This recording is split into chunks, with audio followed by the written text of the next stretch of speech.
We've seen pictures of motorcycle with 1 passenger, 2 passengers, maybe even 3 passengers, which should be a violation of traffic laws in most countries. Sometimes even 4, 5, but now we have this picture in Thailand, Phuket, taken on July 6, 2025, where 7 passengers were on motorcycle. So this couple in Phuket were carrying 5 children on their motorcycle. And this photo itself has sparked kind of outrage in Thai social media because of how dangerous the 2 children sitting behind with their mother were literally clinging on to for their dear lives, literally hodling, HODL, hold on for dear life, as you can see, and their feet are just barely above ground. You can see one young child sat in front of the father was driving. Behind the father was another older child who is holding on to a younger sibling, and behind that older child was a mother holding 2 toddlers, left side and right side, clinging on to their mother. So this is really worrisome to see, and some people are empathizing, saying that people are trying to make do with what they have, with their means, but people are also criticizing, saying that that doesn't mean that you can violate traffic laws. And also some people are saying, if I will be there, I would give them a ride in my car, but obviously that's only a temporary solution. What they need is more of a permanent solution right here. And also apparently they also violated traffic laws by riding the motorcycle in a tunnel. But I'm sure we can all agree that this is just too dangerous for the children themselves. Any kind of bad weather or incidents might be very, very dangerous for the children on board.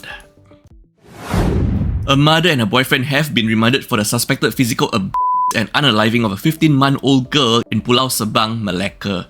This happened on Sunday, July 6, 2025, where at 6:30 p.m, the mother claimed that she took the child to her boyfriend's workplace in Pulau Sebang, and at 10 p.m, she put the child to bed while the boyfriend managed the shop. However, at 10:30 p.m, the mother found the child unresponsive while attempting to wake her up. At 11 p.m, the child was brought unconscious to Tampin Hospital, where bruises and injuries were discovered. Sadly, the child was soon declared deceased upon arrival to Tampin Hospital.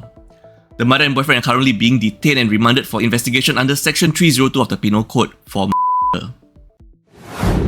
2 private hire drivers in Singapore got into a collision. So what happened was, private hire driver number 1, let's call him Mr. A. Mr. A dropped off passengers and exited his car to check the car, but forgot to engage the handbrake or shift to P for park. The car then moved forward, hitting the back of Mr. B's car at the taxi stand. Both drivers then discussed insurance and compensation calmly. Take note, there were no threats or vulgarities or any shouting at all. Suddenly, after 3.5 minutes later, Mr. A decided that he just wanted to return to his car and just suddenly abruptly ending the conversation while Mr. B was still talking. And at this point, Mr. B had not exchanged any contact details with Mr. A yet. So Mr. B is kind of nervous right now. Why is Mr. A suddenly turning around and going back to in his car without saying anything? So Mr. B made a phone call during this time, and while Mr. A started reversing his car, Mr. B got more nervous and started tapping the windscreen to get Mr. A's attention, like trying to tell him, hey bro, I just need your contact details first, where are you going suddenly? Mr. A did pause briefly before suddenly accelerating to exit the taxi stand. Mr. B got more agitated and started slapping Mr. A's car bonnet and ran in front of the car to stop him. Take note, please do not do this. This is very dangerous, okay?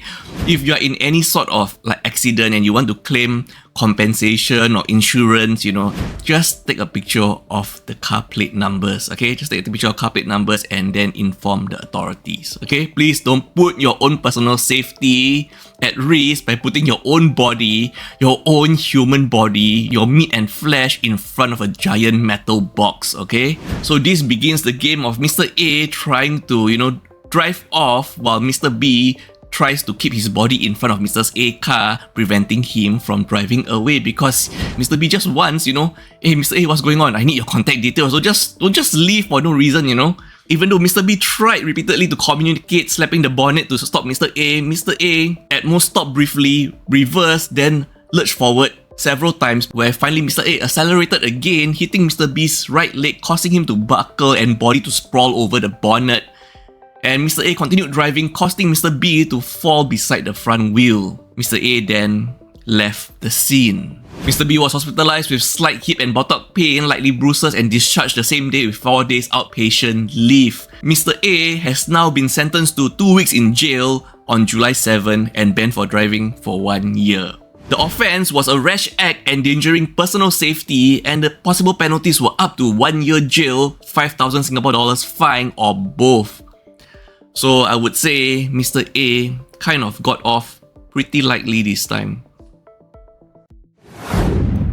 Okay, I really need more context with this story right here. This is your last story of the day. Follow us for more. So Mr. Caleb, age 29, financial manager from Singapore, disappeared after going on a jog in Malaysia after recently getting married. So he basically went for a jog at 5 AM on Monday 7 July at Sungai Long, southeast of Kuala Lumpur, and his last message was at 5:17 AM stating that he will return in 30 minutes but became uncontactable afterwards. He was noted wearing a grey shirt, white shorts and red slippers. The family got frantic and searched drains and grass patches and actually found his red slippers near a main road behind a petrol station. A police report was filed as he was due to return to Singapore that afternoon, so it was really a mystery at this point.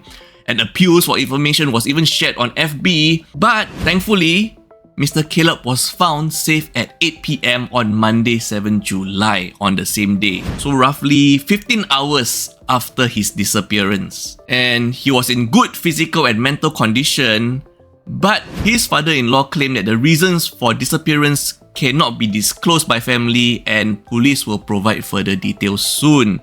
Now the interesting part is the police preliminary investigation mentioned that there should be no criminal element in this case. So, if preliminary said there was no criminal element in this case and the family could not disclose but wanted the police to provide further details, so I just need more context on why did he disappear for 15 hours after stating he will return in 30 minutes? How did his red slippers landed in that grass patch? Why did he go jogging in the morning? Even more so, how does one even jog with red slippers? Well, I guess all wells ends well. Mr. Goh, the father-in-law, he's overjoyed and has shared on social media that his son-in-law is safe and his son-in-law is set to return to Singapore with his wife on Tuesday 8 July. So I'll let you guys know if we finally have more context on why did he disappear.